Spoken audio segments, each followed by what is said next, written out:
गाजीपुर में छा गइलू, कवन मजा तो पा गइलू, रानी गाजीपुर में छा गइलू, आजमगढ़ के फांस गइलू, गोरखपुर के नाच गइलू,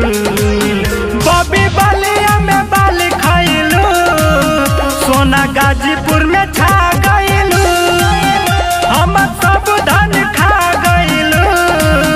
गोरी गाजीपुर में छा गइलू,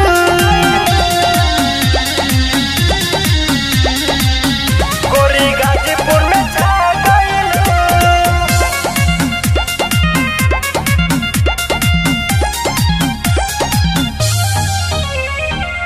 गोरे गोरे गलिया पे तिल बाट काला, सतपुर जखनिया में चल गइल भाला, सीना से ओढ़नी उड़ावत चलेलू, लइकन के मन डहकावत चलेलू, लॉलीपॉप चॉकलेट लागेलू, बॉबी दिना में हाथ लागेलू, तू त मऊ छोड़ भाग आइलू, गोरी गाजीपुर में छा गइलू, हम सब धान खा गइलू, रानी गाजीपुर में छा गइलू, गोरी गाजीपुर में छा गइलू,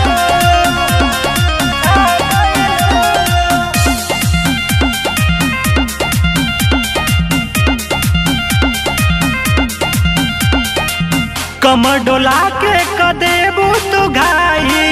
दुल्लापुर गांव में मचैलू तबाही, रवि उपेंद्र के हाथ तू धाला, इतना ता प्यार मिले अविनाश से काला, किसमी से अंगूर लागेलू, एहो जान तू पनीर लागेलू,